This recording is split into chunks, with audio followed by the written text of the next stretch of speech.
शांति। आज बाबा के 20 तारीख के महावाक्य हैं। बाबा ने कहा, मीठे बच्चे, बाबा आया है तुम बच्चों को अविनाशी कमाई कराने। अभी तुम ज्ञान रत्नों की जितनी कमाई करने चाहो कर सकते हो। प्रश्न है, आसुरी संस्कारों को बदलकर दैवी संस्कार बनाने के लिए कौन सा विशेष पुरुषार्थ चाहिए?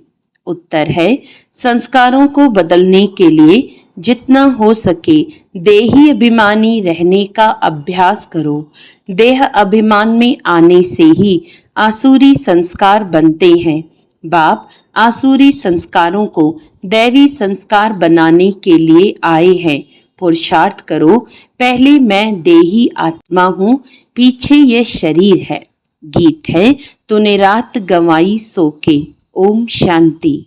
यह गीत तो बच्चों ने बहुत बार सुने हैं। रूहानी बच्चों प्रति रूहानी बाप सावधानी देते रहते हैं कि यह समय खोने का नहीं है। यह समय बहुत भारी कमाई करने का है। कमाई कराने के लिए ही बाप आया हुआ है। कमाई भी अथाह है, जिसको जितनी कमाई करनी हो उतनी कर सकते हैं। यह है अविनाशी ज्ञान रत्नों से झोली भरने की कमाई। ये है भविष्य के लिए, वह है भक्ति, ये है ज्ञान। मनुष्य यह नहीं जानते हैं कि भक्ति तब शुरू होती है जब रावण राज्य शुरू होता है।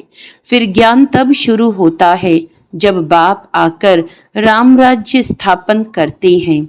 ज्ञान है ही नई दुनिया के लिए, भक्ति है पुरानी दुनिया के लिए। अब बाप कहते हैं, पहले तो अपने को देही यानी आत्मा समझना है। तुम बच्चों की बुद्धि में है हम पहले आत्मा हैं, पीछे शरीर है। परंतु ड्रामा प्लान अनुसार मनुष्य सब रॉन्ग हो गए हैं। इसीलिए उल्टा समझ लिया है कि पहले हम देह हैं फिर देही हैं। बाप कहते हैं, यह तो विनाशी है, इसको तुम लेते और छोड़ते हो। संस्कार आत्मा में रहते हैं। देह अभिमान में आने से संस्कार आसुरी बन जाते हैं।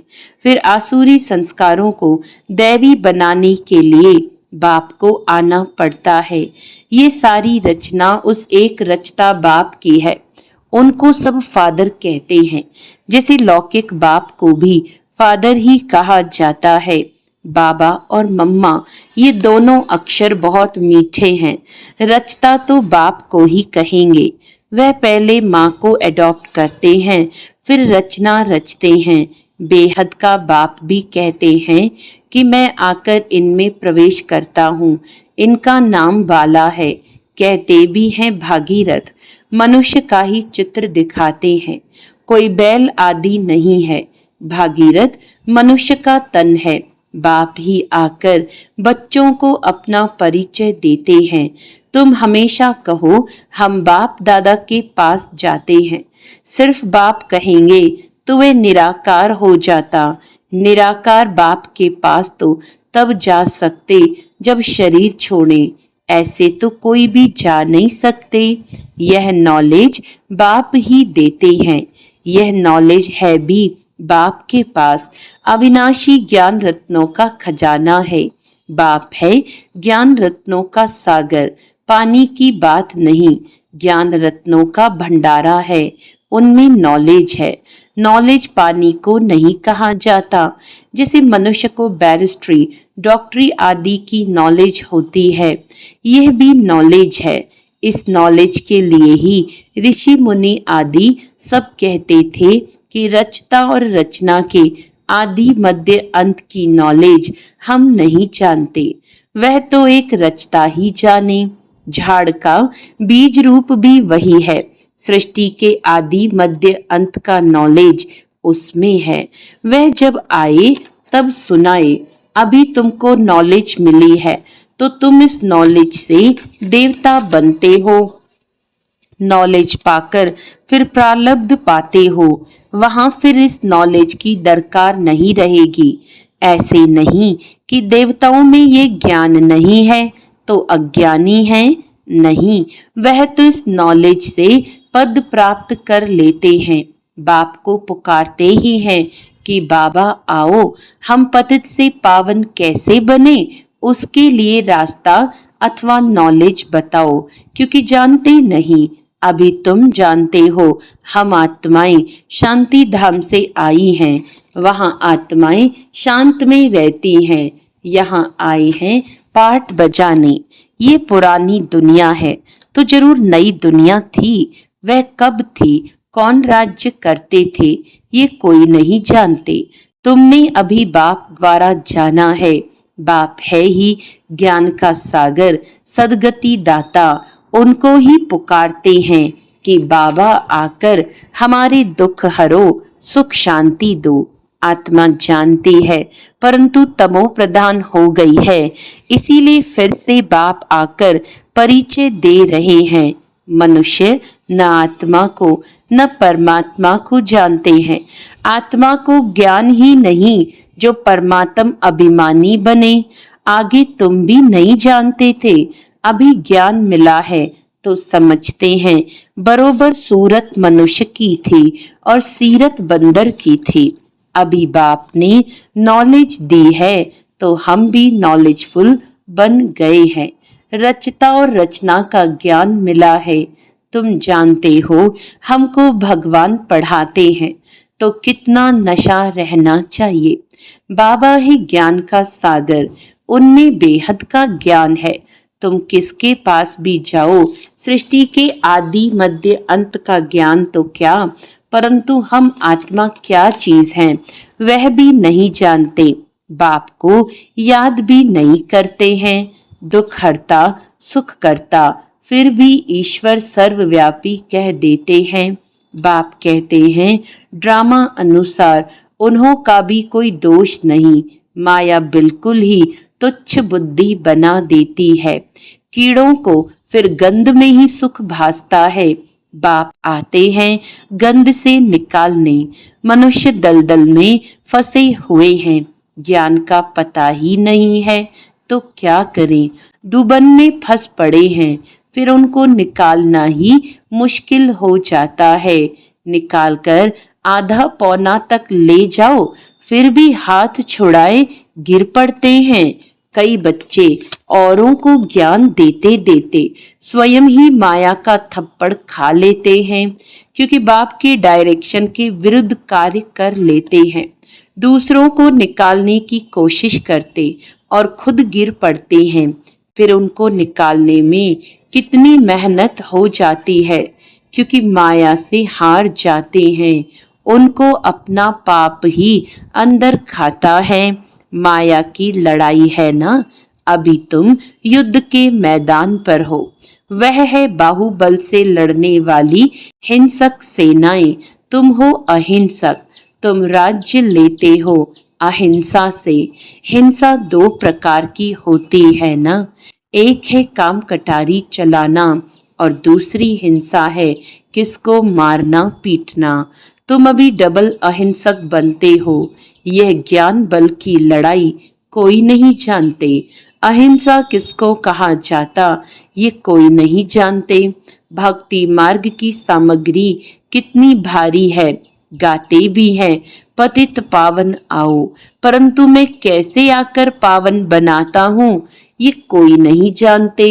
गीता में ही भूल कर दी है, जो मनुष्य को भगवान कह दिया है। शास्त्र मनुष्यों ने ही बनाए हैं, मनुष्य ही पढ़ते हैं। देवताओं को तो शास्त्र पढ़ने की दरकार नहीं, वहां कोई शास्त्र नहीं होते हैं। ज्ञान भक्ति पीछे है वैराग्य। किसका वैराग्य? भक्ति का। पुरानी दुनिया का वैराग्य है, पुराने शरीर का वैराग्य है। बाप कहते हैं इन आंखों से जो कुछ देखते हो वह नहीं रहेगा। इस सारी छीछी दुनिया से वैराग्य है। बाकी नई दुनिया का तुम दिव्य दृष्टि से साक्षात्कार करते हो। तुम पढ़ते ही हो नई दुनिया के लिए। यह पढ़ाई कोई इस जन्म के लिए नहीं है, और जो भी पढ़ाई है वह होती हैं उसी समय उसी जन्म के लिए। अब तो है संगम, इसीलिए तुम जो पढ़ते हो उसकी प्रारब्ध तुमको नई दुनिया में मिलती है। बेहद के बाप से कितनी बड़ी प्रारब्ध तुमको मिलती है। बेहद के बाप से बेहद सुख की प्राप्ति होती है। तो बच्चों को पूरा पुरुषार्थ कर श्रीमत पर चलना चाहिए। बाप है श्रेष्ठ ते श्रेष्ठ, उनसे तुम श्रेष्ठ बनते हो। वह तो सदैव है ही श्रेष्ठ, तुमको श्रेष्ठ बनाते हैं। 84 जन्म लेते लेते फिर तुम भ्रष्ट बन जाते हो। बाप कहते, मैं तो जन्म मरण में नहीं आता हूँ, मैं अभी भाग्यशाली रथ में ही प्रवेश करता हूँ, जिसको तुम बच्चों ने पहचाना है। तुम्हारा अभी छोटा झाड़ है, झाड़ को तूफान भी लगते हैं ना, पत्ते झड़ते रहते हैं, ढेर फूल निकलते हैं, फिर तूफान लगने से गिर पड़ते हैं। कोई कोई अच्छी रीति फल लग जाते हैं, फिर भी माया के तूफान से गिर पड़ते हैं। माया का तूफान बहुत तेज है, उस तरफ है बाहुबल, इस तरफ योग बल अथवा याद का बल। तुम याद अक्षर पक्का कर लो। वो लोग योग योग अक्षर कहते रहते हैं, तुम्हारी है याद, चलते फिरते बाप को याद करते हो, इसको योग नहीं कहेंगे। योग अक्षर सन्यासियों का नामी गिरामी है, अनेक प्रकार के योग सिखाते हैं। बाप कितना सहज बतलाते हैं, उठते बैठते चलते फिरते बाप को याद करो। तुम आधा कल्प के आशिक हो, मुझे याद करते आए हो, अब मैं आया हूँ। आत्मा को कोई भी नहीं जानते, इसीलिए बाप आकर रियलाइज कराते हैं। यह भी समझने की बड़ी महीन बातें हैं। आत्मा अति सूक्ष्म और अविनाशी है, न आत्मा विनाश होने वाली है, न उनका पाठ विनाश हो सकता है।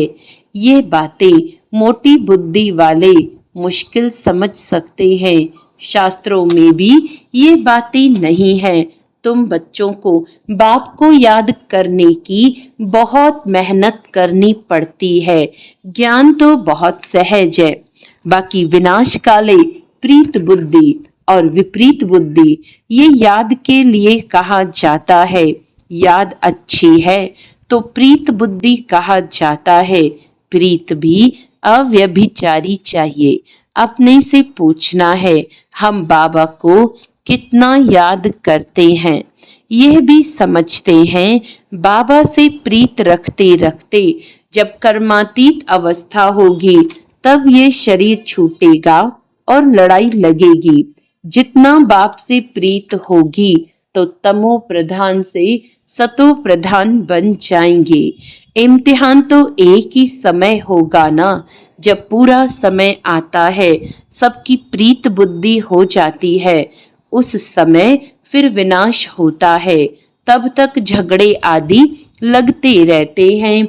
विलायत वाले भी समझते हैं अभी मौत सामने है, कोई प्रेरक है जो हमसे बॉम्ब्स बनवाते हैं, परंतु कर क्या सकते हैं, ड्रामा की नूंद है ना। अपनी ही साइंस बल से अपने कुल का मौत लाते हैं। बच्चे कहते हैं पावन दुनिया में ले जाओ, तो शरीरों को थोड़े ही ले जाएंगे। बाप कालों का काल है ना, ये बातें कोई नहीं जानते। गाया हुआ है मिरुआ मौत मलू का शिकार, वह कहते विनाश बंद हो जाए, शांति हो जाए। अरे विनाश बिगर सुख शांति कैसे स्थापन होगी। इसीलिए चक्र पर जरूर समझाओ। अभी स्वर्ग के गेट खुल रहे हैं, बाबा ने कहा है इस पर भी एक पुस्तक छपाओ, गेटवे टू शांति धाम सुख धाम। इनका अर्थ भी नहीं समझेंगे, है बहुत सहज, परंतु कोटों में कोई मुश्किल समझते हैं। तुमको प्रदर्शनी आदि में कभी दिल शिकस्त नहीं होना चाहिए। प्रजा तो बनती है ना, मंजिल बड़ी है, मेहनत लगती है। मेहनत है याद की, उसमें बहुत फेल होते हैं। याद भी अव्यभिचारी चाहिए। माया घड़ी घड़ी भुला देती है। मेहनत बिगर थोड़े ही कोई विश्व के मालिक बन सकते हैं। पूरा पुरुषार्थ करना चाहिए। हम सुखधाम के मालिक थे, अनेक बार चक्र लगाया है, अब बाप को याद करना है। माया बहुत विघ्न डालती है। बाबा के पास सर्विस के भी समाचार आते हैं।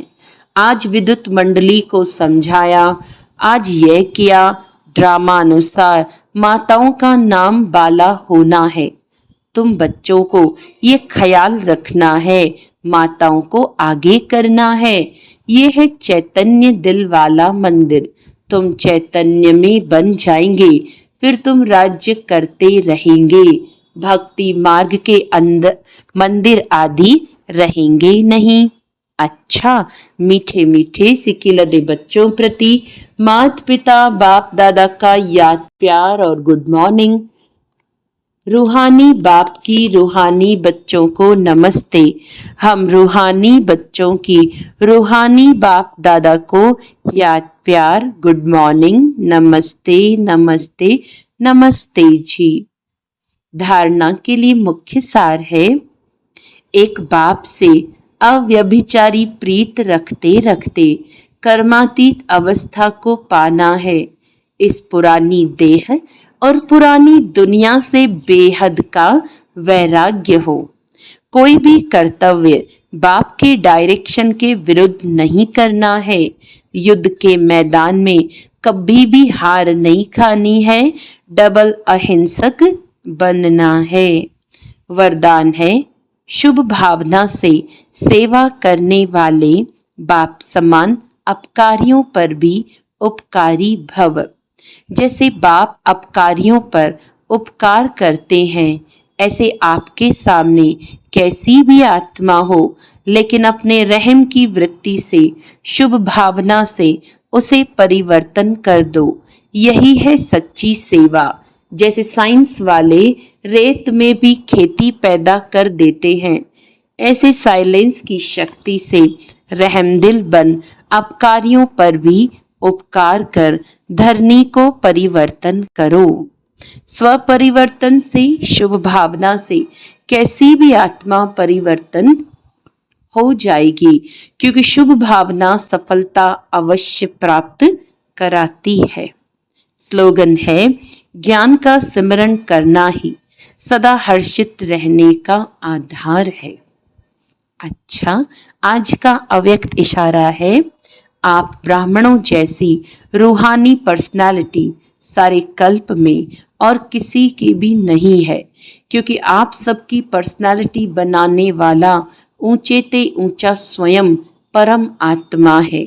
आपकी सबसे बड़े ते बड़ी पर्सनालिटी है स्वप्न व संकल्प में भी संपूर्ण प्योरिटी।